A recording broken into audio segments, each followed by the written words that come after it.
Shalom saudaraku, saudara seiman maupun saudara yang belum seiman.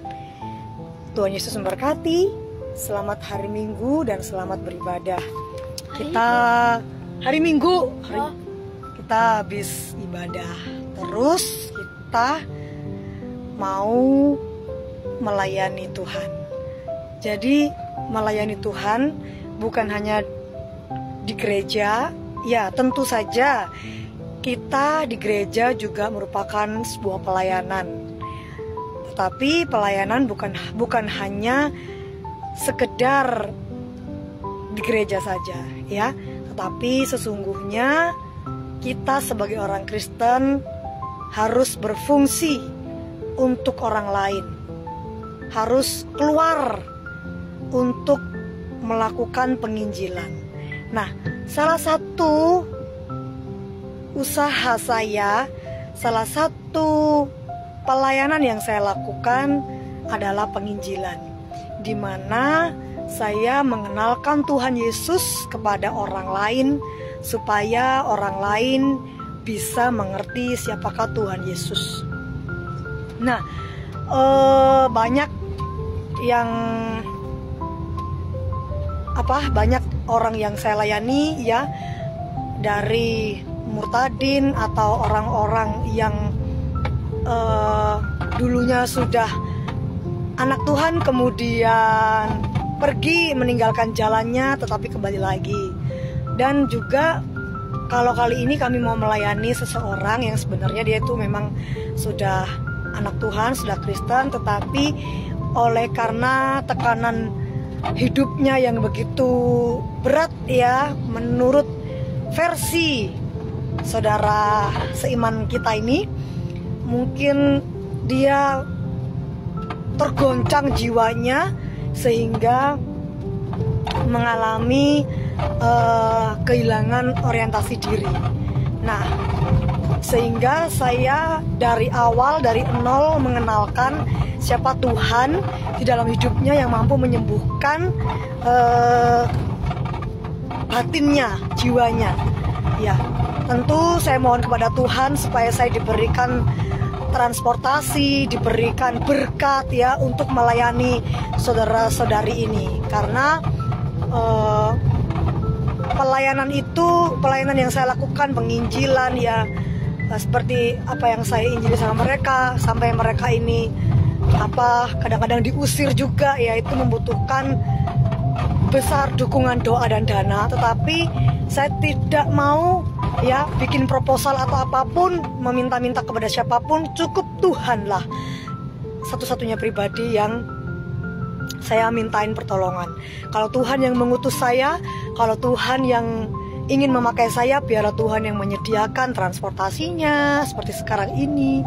Terus kemudian nanti menyiapkan dananya untuk mengajak mereka makan, kemudian saya melakukan penginjilan, ya. Nah, kemudian ada beberapa orang, ya, yang bertanya kepada saya. Ya, ini beberapa orang bertanya kepada saya, sebenarnya berapa sih gaji saya itu? Oke. Nah, saya ingin sharingkan bukan gajinya, tetapi tentang Tuhannya. Bagaimana Tuhan menjadikan saya hidup, memelihara saya dan anak-anak saya, bahkan saya bisa melayani itu dengan gaji saya yang fantastis, tidak cukupnya, ya, bukan fantastis besarnya. Saya bersyukur saya diberikan gaji yang UMR Kota Surabaya. Tetapi saudaraku, ya, ini sekali lagi saya tidak ingin mengatakan tentang uangnya, tetapi karena Tuhannya, ya. Semoga kesaksian ini memberkati. Jadi hidup saya itu sama sekali tidak bergantung pada gaji, karena itu tidak cukup. Betul, puji Tuhan, saya gajian sekitar 5 juta, ya. Gaji pokok saya itu sekitar 5 juta, ya teman-teman. 5 juta. Tentu saya taat untuk persepuluhan, ya. Apapun alasannya, saya selalu persepuluhan. Ya, kemudian saya membayar SPP-nya si dia, ya. Terus saya membayar yang jaga Lydia. Ingatkah bahwa Lydia adalah ponakan saya yang Tuhan suruh saya adopsi untuk saya bimbing dia mengenal Tuhan Yesus. Saya membayar penjaganya nih, ya, 2 juta sekian, ya. Itu sudah 3 juta terpakai. Kemudian saya beli, saya memberkati orang tua saya, ya, memberkati orang tua saya, dan bla bla bla itu 1 juta. Jadi sudah 4 juta. Tinggal 1 juta. 1 juta ini untuk membayar listrik, untuk membayar air, ya, sudah sekitar 5 juta. Di manakah saya harus membeli uang makan sehari-hari, menghidupi saya dan anak-anak saya, dan yang menjaga Lydia? Dari manakah saya bisa beli susu dan diapersnya Lydia? Dari manakah saya bisa beli makan saya kerja setiap hari? Dari manakah saya bisa beli bensin setiap hari? Nggak tahu, saudara, nggak tahu. Tapi itulah yang terjadi selama berbulan-bulan, bertahun-tahun. Saya bisa makan, anak saya bisa sampai segede ini, kita bisa melayani, bisa memberkati orang. Itu semua karena Tuhan. Saya nggak tahu dari mana. Saya setiap hari kalau tidur, saya selalu berdoa, terima kasih buat hari ini Tuhan, karena hari ini ada karena Tuhan. Kalau karena gaji saya, sudah pasti saya nggak bisa makan. Sudah pasti anak-anak saya itu terlantar. Sudah pasti saya itu nggak bisa pakai baju, ya. Tetapi saudara, puji Tuhan, ya, baju yang saya pakai sehari-hari itu semua dikasih orang, ya. Dan saya juga nggak tahu, ada aja yang ngasih itu, ya. Puji Tuhan kok cocok gitu loh, ya, sama saya. Terus juga saya terlalu terpesona dengan karya Tuhan yang menjadikan kami ini sampai sekarang itu bisa hidup. Semua itu karena Tuhan, ya. Belum lagi untuk biaya-biaya yang tidak terduga, ya. Itu semua karena Tuhan. Karena kita mengharapkan Tuhan 100%.